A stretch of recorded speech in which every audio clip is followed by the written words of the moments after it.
honestly believe that they thought that they were gonna get a fight out of the truckers that was gonna validate bringing in the emergency act, and it failed. Yeah. And they put all of their money and resources and all of their energy into that, and now they got nothing. So they're scrambling and scrambling and scrambling, and they failed. They failed big time. Yeah. But the problem is the media is reporting differently. But the media is failing too. Yeah. You know, like CBC viewership is 3%. Are you serious? And yes. Wow. Nobody watches. Just a minute. What was it before? I don't know. It was double digit. It's been crap for years. Cable news is dying. Yeah. Yeah. Nobody watches it. Everybody across Canada agrees that the restrictions should be lifted. Like they see their friends or families getting sick and recovering. It's just a flu, right? They see Everybody's got it. They keep their story going. Your parents, okay? They weren't allowing you to walk in and see your parents because they were busy killing them. But they let you go and see the dead body, you know that. Right. If your loved one dies, you get the phone calls.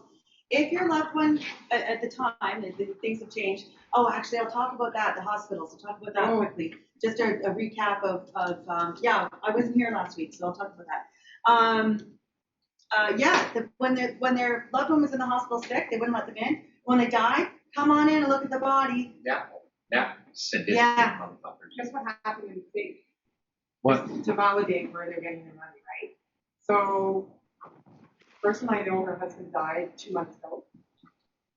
Here. Her brother-in-law died in Florida. Okay. He went to the hospital and he was treating the protocol. Right? So they treated him with that. So he actually died from kidney failure because that's what caused it, right?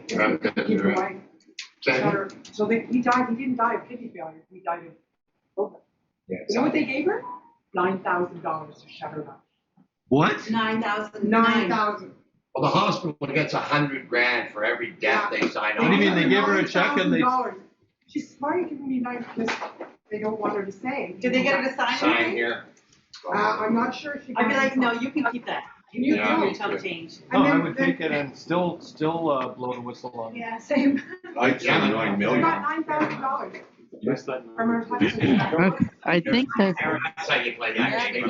That went to the school board, and fired the school board. And re-elected a bunch of parents. Jane, did you have something? Yeah, I was going to say, I think the Ottawa hospital is resisting. What? They were great at the hospital. Yeah, they never asked me once if I had an emergency with no mask.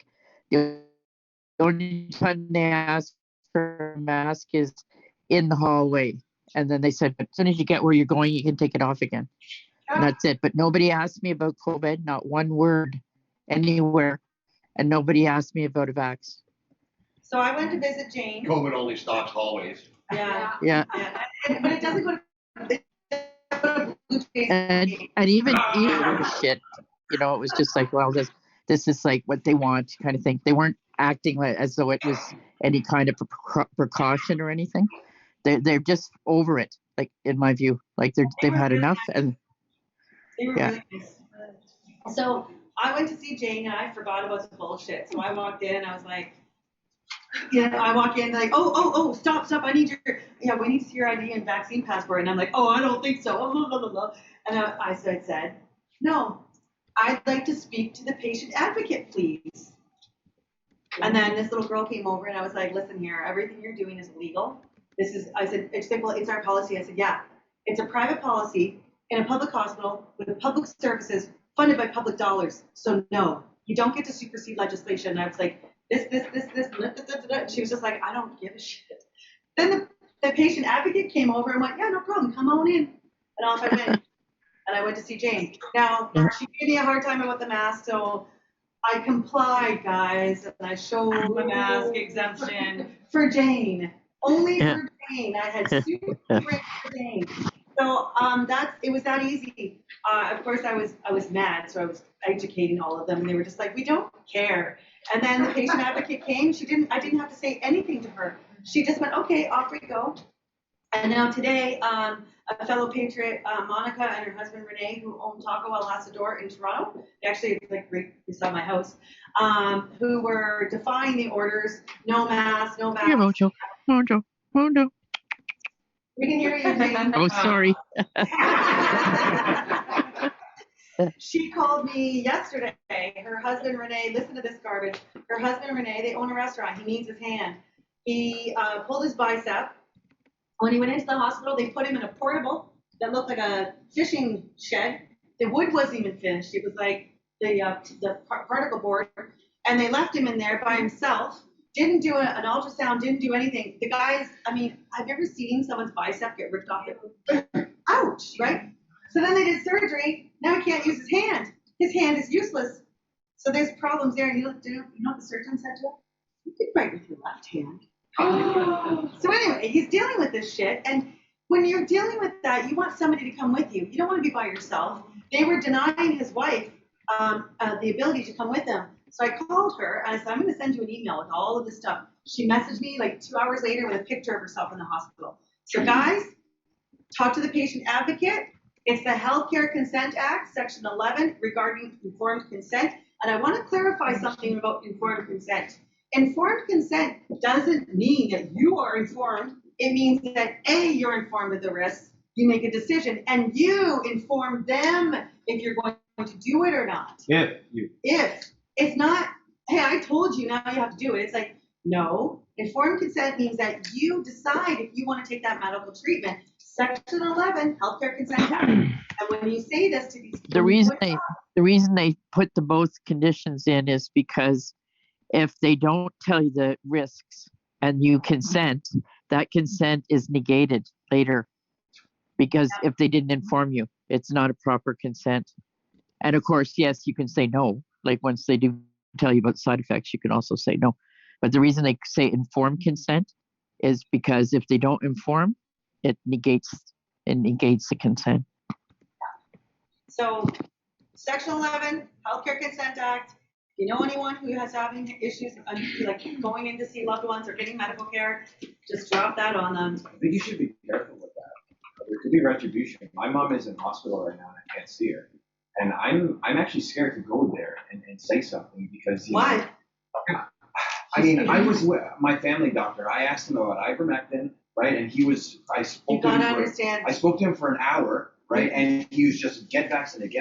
And now my dad can't reach out to him. So you know what's happening, right? The College of Physicians and Surgeons has instructed them that they'll lose their license if they do that. If they say they can't. All I'm just saying is not be too forceful about it. Yeah, I will. People Yes, I will. so. Absolutely not. Have you talked to the patient advocate? Okay. Give me your email address and I'll send you some information. And if that doesn't work, a lawyer that we've worked with has had a lot of success talking with the hospital. So not going to go after your mother. I believe that I can't guarantee anything, but anyone who's gone to the patient advocate has had success. So I'll give you some information. Before you go, I got something for you. Listen, if you talk to the patient advocate and you talk like you know the law. I didn't even have to talk to her, to be honest. I just said I want to speak to her and she helped me out. So we'll get you in to see her. We'll do what we can to get you in to see your mom. You have every right. You have every right. I just wanted to say, look, like I've had my practitioner for 20, 25 years. He's been a problem for very long. But I think that what everybody should do is act like smart. You need to ask your doctor if he's on the original Hippocratic Oath or the revised one. They don't have to sign. They don't have to do that. Just so you know, it's optional. I understand that, but I would like to know for my own personal well-being, is my doctor on the original Hippocratic Oath, or is he signed up for the new revised version? The new world order. The new world order version of the Hippocratic Oath. Because they changed about 20 years ago. Can't even remember when they changed that. It's been a while since it's been changed, but this whole thing's been going on for a long time. And this just didn't happen in 2019. It's been going on for years and years. So, they changed the Hippocratic Oath. Even on the Hippocratic Oath, the new Hippocratic Oath, it really says on there that the doctor has the right to deal death. To that effect. I mean, just read it for yourself. Just read the new Hippocratic Oath for yourself and see what I'm saying. I'm from 15 November, weeks without pay. Yeah. I applied for unemployment insurance. I got it 3 weeks ago. The decision I couldn't get. Okay, did you appeal? Pardon me? Did you appeal it? Yes. Okay. And from this 15 November, I didn't get any money. For how many months? 6 months, 6 months. I went without money. And I couldn't use lawyer to somebody's. They should take a lot of time. It should be something should be good. Sorry, ask the question again. Okay, question is what can I do? So is it in appeals right now? What do you Or did you feel it? Did you do an appeal? No, I didn't. So do an appeal. Do that right away. But where is it or what is it? I don't know. I don't have any information about it. What can I do about any lawyer? So, When did you apply for EI? in December 15th.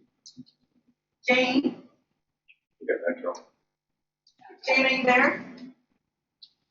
But they give me I got the decision. No. Yeah, I'm here. When did you get your decision? I'm here.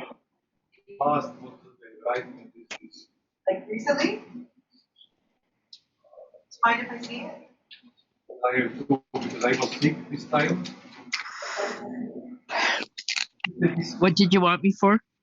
April. Okay, so Yaroslav. Yaroslav here, our friend here, was denied EI, and I was just concerned that he had passed the date, but this is from April 21st.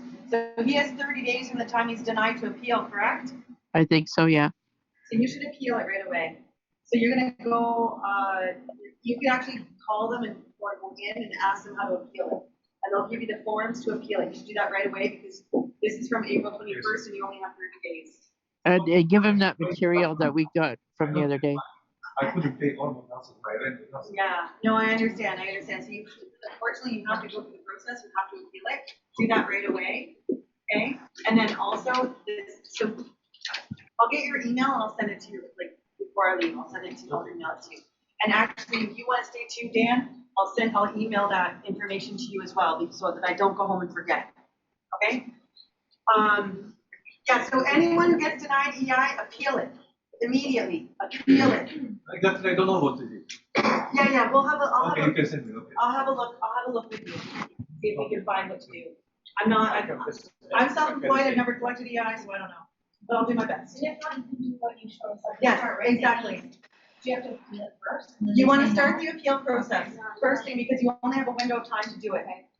And then also try the eServices Canada site. But do the appeal first because get it in. And then appeal the appeal. Appeal. Yeah, there's 2 levels. There's 2 more levels. Yeah. Yeah. Don't give up just because they say so. Yeah, we've got some good material there too from the last meeting. Yeah, that letter that Amanda showed in the beginning, I'll send all of that to you. There's a link to a drive with that letter. Yeah, because it's helpful when you're talking to them. You're like, you are breaking the law. You are violating my rights. You don't have authority. I paid into this. This is my money. This is how we have to talk to them. And I hear people like, well, I called them and they said I can't get it. What? No. And that's what we have to do with everything is say no. Yeah, knows the wrong answer for them.